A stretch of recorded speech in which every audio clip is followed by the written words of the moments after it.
வணக்கம். இன்னைக்கு நாம சைவத் தமிழ் மரபோட ஒரு மிக முக்கியமான ஆளுமை திருஞான சம்பந்தர். அவரோட வாழ்க்கைய பத்தி ஒரு ஆழமான கட்டுரை.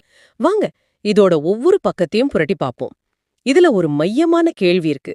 வெறும் 16 வருஷம் மட்டுமே வாழ்ந்த ஒரு சிறுவனால எப்படி ஒரு பெரிய சமயத்தையே புத்துயிர் பெறச் செஞ்சு ஒரு மாபெரும் இலக்கிய மரப தொடங்கி வைக்க முடிஞ்சது? நாம இன்னைக்கு அவரோட சக்தியோட மூலங்களை ஆராய போறோம். அதாவது அவரோட வார்த்தைகள், அவரோட நம்பிக்கை, அப்புறம் அவரோட செயல்கள். இந்த கட்டுரை சொல்ற மாதிரி காலமென்னும் மணல்ல அழியாத தடம் பதிச்ச சம்பந்தரோட காலடிச் சுவடுகளை பின்தொடர்ந்து போவோம். ஆமா, இது ஒரு அற்புதமான ஆய்வு. ஏன்னா சம்பந்தரோட வரலாறுங்கிறது வெறும் அற்புதங்களோட பட்டியல் இல்ல. அது அந்த கால சமூக, அரசியல், மொழி பின்னணியில நடந்த ஒரு பெரிய திருப்புமுனை. இவர் சைவ சமய குரவர்கள் 4 பேர்ல ஒருவர். இவரோட பாடல்கள் தான் தேவாரம், அதாவது 12 திருமுறைகள்ல முதல் 3 திருமுறையா தொகுக்கப்பட்டிருக்கு. இந்த கதையை நாம ஆராயும்போது ஒரு தனிநபரோட நம்பிக்கை எப்படி ஒரு சமூகத்தோட போக்கைய மாத்திச்சுன்னு பார்க்க முடியும். சரி, அப்போ இந்த கதைய அதோட தொடக்கத்திலிருந்தே ஆரம்பிப்போம். சோழ நாட்டுல சீர்காழியில சிவபாத இருதயர் பகவதி அம்மையாருக்கு மகனா பிறக்கிறார் சம்பந்தர். எல்லாம் சாதாரணமா தான் போகுது அவரோட 3வது வயசு வரைக்கும். அங்கதான் அந்த நம்ப முடியாத சம்பவம் நடக்குது. ஆமா, அதுதான் எல்லாத்துக்கும் அடித்தளம். அப்பா கோயில குளக்கரையில குழந்தைய விட்டுட்டு நீராட போறாரு. தனியா இருக்கிற குழந்தை பசியால அழுவுது. அப்போ சிவனும் உமையம்மையுமே நேர்ல தோன்றி உமையம்மை ஒரு பொற்கிண்ணத்துல அவருக்கு ஞானப்பால் ஊட்டுறாங்க. இது வெறும் புராண கதைங்கிறத தாண்டி ஒரு குறியீடா பார்க்கணும்னு சொல்றீங்க? நிச்சயமா. என்ன விதமான குறியீடு அது? வெறும் பால்ங்கிறத தாண்டி அதுக்கு வேற அர்த்தம் இருக்கா? கண்டிப்பா. 3 வயசு குழந்தை எப்படி இவ்ளோ ஆழமான தத்துவ பாடல்களை பாட முடியுங்கிற கேள்விக்கு இதுதான் பதில். அந்த பால் வெறும் பசியாத்திர உணவுமில்ல. அது தெய்வீக ஞானத்தோட மூலம். அவருக்கு கிடைச்ச ஞானம் மனுஷங்க கிட்ட இருந்து கத்துக்கிட்டது இல்ல. அது இறைவன்கிட்ட இருந்து நேரடியா கிடைச்சதுன்னு இந்த நிகழ்வு நிறுவுது. இதுதான் பிற்காலத்துல அவர் செஞ்ச எல்லாத்துக்குமான அதிகாரத்தை, அந்த டிவைன் அத்தாரிட்டியை கொடுக்குது. அப்பா திரும்பி யாரு கொடுத்த பாலை குடிச்சேன்னு கோவமா கேட்க, குழந்தை கோயில சுட்டி காட்டி ஒரு பாட்டு பாடுறார். அதுதான் அவரோட முதல் பதிகம், தோடுடைய செவியன். அந்த பாடல்லையே தோடு போட்ட காது உள்ளவன், எருது மேல வர்றவன், என் மனச கவர்ன கள்வன் சிவனை வர்ணிக்கிறார். இது ஒரு குழந்தையோட வார்த்தைகள் மாதிரியே இல்ல. சரியா சொன்னீங்க. அங்கிருந்து தான் அவரோட பயணம் தொடங்குது. ஞானம் கிடைச்சதுக்கு அப்புறம் அவர் ஒரே இடத்துல இல்ல. இதுவும் ஒரு முக்கியமான விஷயம். ஞானம்ங்கிறது தேங்கி நிக்கிறது இல்ல, அது பயணிக்கணும், பரவணும். இந்த பயணங்கள் கூட சாதாரண யாத்திரைகள் இல்ல, இல்லையா? வழியில அவருக்கு கிடைக்கிற வரவேற்பும் பொருட்களும் அவர் ஒரு சாதாரண துறவி இல்லைன்னு காட்டுது. உண்மை. திருக்கோலக்காங்கிற ஊர்ல அவர் பாடும்போது தாளம் போட இறைவன் அவருக்கு பொன்னாலான தாளம், அதாவது பொட்டாளம் கொடுக்கிறார். திருவரத்துறைங்கிற இடத்துல முத்து பல்லக்கு, முத்துக்குட மாதிரி அரச மரியாதைக்குரிய சின்னங்கள் கிடைக்குது. அப்போ அவரோட ஆன்மீக அதிகாரம் அரச அதிகாரத்துக்கு சமமானதுன்னு காட்டப்படுதா? சமமானது இல்லைன்னா அதுக்கு மேலானதுன்னே சொல்லலாம். இந்த பயணத்துல தான் அவர் திருநாவுக்கரசரை சந்திக்கிறாரு. சைவ சமயத்தோட இன்னொரு பெரிய ஆளுமை அவர்.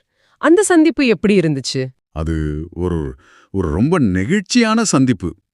திருநாவுக்கரசர் சம்பந்தரை விட வயசுல ரொம்ப பெரியவர், அனுபவம் மிக்கவர். ஆனா சம்பந்தரோட தெய்வீகத்தன்மையை உணர்ந்து பல்லக்கிலிருந்து இறங்கி அவரை வணங்குறாரு. சம்பந்தரோ அவர் அப்பான்னு அன்பா கூப்பிடுறாரு. அன்னையிலிருந்து திருநாவுக்கரசருக்கு அப்பருங்கிற பேரும் நிலைச்சிடுது.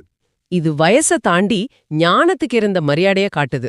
மிகச்சரியா. இப்போ சம்பந்தரோட வாழ்க்கையில ரொம்ப ஆச்சரியமான பகுதிக்கு வருவோம். அவரோட பாடல்கள் வெறும் கவிதைகளா இல்லாம நிஜ உலகத்துல தாக்கத்தை ஏற்படுத்தினதா இந்த கட்டுரை விவரிக்குது. நோய் தீர்க்கிறது, இறந்தவங்களை உயிர்ப்பிக்கிறதுன்னு பல அற்புதங்கள். ஆமா, இதத்தான் வார்த்தைகளின் சக்தின்னு சொல்லலாம். அவரோட பாடல்கள் வெறும் புகழ்ச்சி பாடல்கள் மட்டும் இல்ல, ஒவ்வொன்னும் ஒரு குறிப்பிட்ட நோக்கத்துக்காக ஒரு வேண்டுதலா பாடப்பட்டிருக்கு. உதாரணமா திருப்பாச்சிலாச்சிரமம்ங்கிற இடத்துல கொல்லிமளவன்கிற மன்னனோட மகளுக்கு முயலகன்னு ஒரு வலிப்பு நோய் இருக்கு. அதை எப்படி அவர் குணப்படுத்துறார்? துணிவலர் திங்கள் என்கிற பதிகத்தை பாடுறார். அந்த பாடலோட துணி ரொம்ப சுவாரஸ்யமானது. அதை சும்மா கெஞ்சுற மாதிரி இல்ல. இவ்ளோ பெருமை வச்சிருக்கிற நீ இந்த இளம்பெண் இப்படி கஷ்டப்படுறத பார்த்துட்டு இருக்கிறது உனக்கு பெருமையா இன்னும் உரிமையோட கேட்கிற மாதிரி அமைஞ்சிருக்கு. அந்த பாட்டை பாடி முடிச்சதும் அந்த பெண்ணோட நோய் நீங்கிடுது. குளிர்சுரம் வந்த ஒரு கிராமத்தையே குணப்படுத்துறது, அப்பாவோட யாகத்துக்காக பொற்காசுகள் வாங்குறது, இது எல்லாத்துலயும் ஒரு பொதுவான அம்சம் இருக்கா? இருக்கு. அவர் தனக்காக எதையுமே கேட்கல. மன்னனோட மகளுக்காக, ஊர் மக்களுக்காக, இல்லனா அப்பாவோட யாகம்னு ஒரு தர்ம காரியத்துக்காக தான் கேட்கிறார். திருமருகல்ங்கிற ஊர்ல பாம்பு கடிச்சிறந்த ஒரு மனிதனை உயிர்ப்பிக்கும் போது கூட சடையா எனுமாள் பதிகத்துல இறைவா கணவனை இழந்து இந்த பெண் இப்படி வாடுறது நியாயமா நான் அந்த பெண்ணுக்காக பரிந்து பேசுறார். அவரோட சக்தி கருணையிலிருந்தும் பொதுநல நோக்கத்திலிருந்தும் தான் வருது. ஆக தனிநபர்கள் சின்ன சமூகங்கள் அளவுல அவரோட செல்வாக்க நம்ம பார்த்தோம். அவரோட மிகப்பெரிய சவால் இனிமேதான் வரப்போகுது. ஒரு ராஜ்யத்தோட சமய அமைப்பையே எதிர்க்க வேண்டிய நிலை. இதுதான் நம்மள மதுரைக்கு கூட்டிட்டு போகுது. ஆமா, இதுதான் அவரோட வாழ்க்கையோட உச்சகட்டம். அந்த காலகட்டத்துல பாண்டிய நாட்டுல மன்னன் உட்பட எல்லாரும் சமண சமயத்தை பின்பற்றாங்க. சைவ சமயம் கிட்டத்தட்ட அழியிற நிலையில இருக்கு. அப்போ பாண்டிய மகாராணி மங்கையர்க்கரசியாரும் அமைச்சர் குலச்சிறையாரும் சைவத்தை காக்க சொல்லி சம்பந்தருக்கு ரகசியமா அழைப்பு அனுப்புறாங்க. இங்கதான் அப்பருக்கும் சம்பந்தருக்கும் நடுவுல ஒரு சுவாரஸ்யமான உரையாடல் நடக்குது. அப்பர் நாளுங்கோலும் சரியில்லை, இப்ப போக வேணான்னு தடுக்கிறார் இல்லையா? ஆமா, அப்பருக்கு சமணர்களால முன்னாடி நிறைய துன்பம் ஏற்பட்ட அனுபவம் இருக்கு. அதனால அவர் எச்சரிக்கிறார். ஆனா சம்பந்தரோட பதில் அபாரமானது.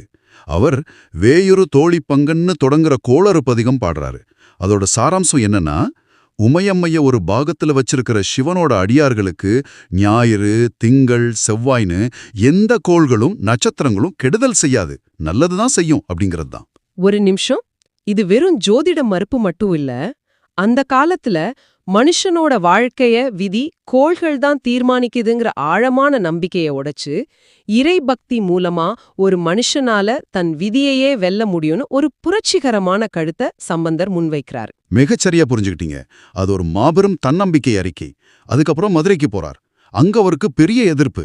அவர் தங்கியிருந்த மடத்துக்கு சமணர்கள் தீ வச்சிடுறாங்க. உடனே சம்பந்தர் செய்யனே திருஆளவாய் பதிகம் பாடி, இந்த தீ வச்சவங்கள ஒன்னும் பண்ண வேண்டாம், இது தர்மத்தின் வழியில போகாத பாண்டிய மன்னனை போய் சேரட்டும்னு சொல்றார்.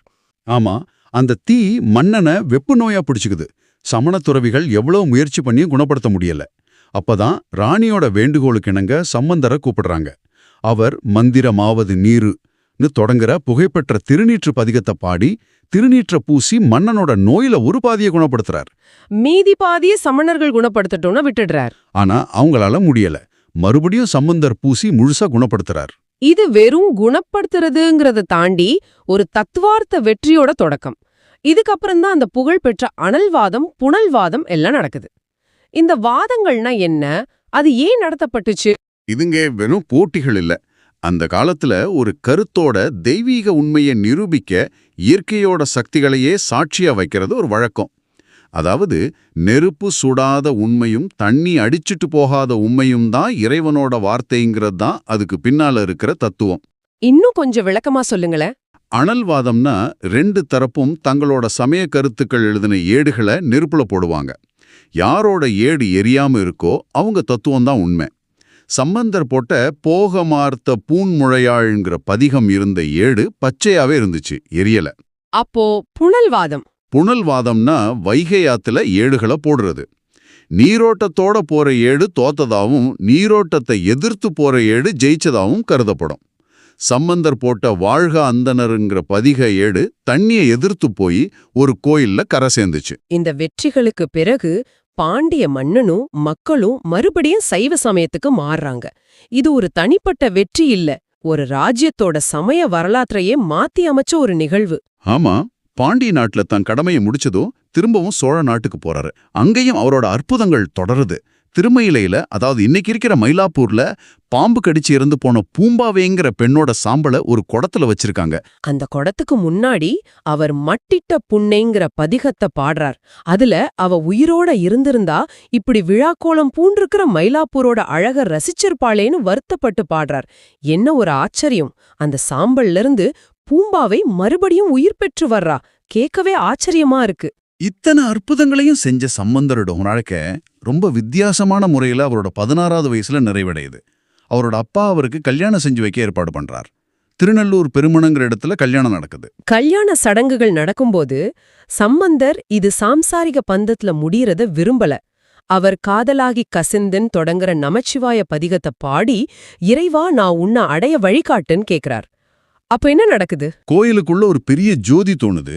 அதிலிருந்து ஒரு அசரீரி மணமக்களும் திருமணத்துக்கு வந்த தகுதியானவங்களும் இந்த ஜோதியில கலந்து பேரின்ப நிலையை அடையலான்னு ஒலிக்குது. திருஞான சம்பந்தர், அவரோட மனைவி, கல்யாணத்துல கலந்துகிட்ட எல்லாரும் அந்த அருள் ஜோதியில கலந்து இறைவனோட ஒன்னாயிடுறாங்க. ஒரு 3 வயசு குழந்தையோட அழுகையில ஆரம்பிச்ச ஒரு தெய்வீக பயணம் 16 வயசுல ஒரு கல்யாண விழாவுல ஜோதியா நிறைவடைஞ்சிருக்கு. ஒரு குறுகிய வாழ்வுல இவ்வளவு சாதனைகள். ஆனா அவரோட தாக்கம் அதோட முடியல இல்லையா? குறிப்பா தமிழ் மொழிக்கு அவர் செஞ்ச பங்கு என்ன? இது ரொம்ப முக்கியமான கேள்வி. நாம அற்புதங்களை பத்தி அதிகமா பேசுறோம், ஆனா அவர் தமிழ் ஞானசம்பந்தன்னு தண்ணியே கூப்பிட்டுக்கிட்டாரு. அந்த காலத்துல சமய தத்துவங்கள் பெரும்பாலும் சான்ஸ்கிரிட்ல இருந்துச்சு. சம்பந்தர் ரொம்ப ஆழமான சைவ சித்தாந்த கருத்துக்களை இனிய ஓசை நயமிக்க எளிய தமிழ்ல பதிகங்களா பாடினார். இது ஒரு பெரிய ஜனநாயகமயமாக்கல். இதை இன்னும் கொஞ்சம் விளக்க முடியுமா? இப்படி யோசிச்சு பாருங்க, ஒரு காலத்துல பண்டிதர்களுக்கு மட்டும் புரிஞ்ச தத்துவங்களை சாதாரண மக்களும் பாடி இசையோட அனுபவிச்சு அதன் மூலமா இறைவனை உணர ஒரு வழியை திறந்து வச்சார். அது வரைக்கும் கோயில்கள்ல இருந்த இறைவனை மக்களோட நாவுக்கு, தமிழுக்கு கொண்டு வந்தார். அவரோட பாடல்கள் வெறும் பக்தி இலக்கியம் மட்டும் இல்ல, அவை இசைத்தமிழோட கருவூலங்கள். அதனாலதான் அவரோட தாக்கம் பல நூற்றாண்டுகளா தொடருது. ஆக திருஞான சம்பந்தரோட வாழ்க்கை பக்தி மற்றும் வார்த்தைகளோட சக்தியை நமக்கு ஆழமா உணர்த்துது. அவரோட பாடல்கள் வெறும் கவிதைகள் இல்ல, அவை நோய்களை குணப்படுத்துச்சு, இறந்தவங்களை உயிர்ப்பிச்சுது, விவாதங்கள்ல ஜெயிச்சுது, ஒரு ராஜ்யத்தோட திசைய மாத்துச்சு. ஆமா, வார்த்தைகளுக்கு இவ்ளோ சக்தி இருக்க முடியுமாங்கிற கேள்வியை இது எழுப்புது. ஒரு கவிஞர் சம்பந்தரோட நற்புகழை நான் போற்றாதனால பசியால வாடுற நாளா கருதுவேன்னு சொல்றது அவரோட தாக்கத்தோட ஆழத்தை காட்டுது. இத பத்தி நீங்க யோசிச்சு பாருங்க. இந்த நிகழ்வுகளை நாம நேரடி அற்புதங்கள்னு நம்பினாலும் சரி, இல்லனா சக்தி வாய்ந்த உருவாக கதைகள் நினைச்சாலும் சரி, அதோட விளைவு மறுக்க முடியாதது.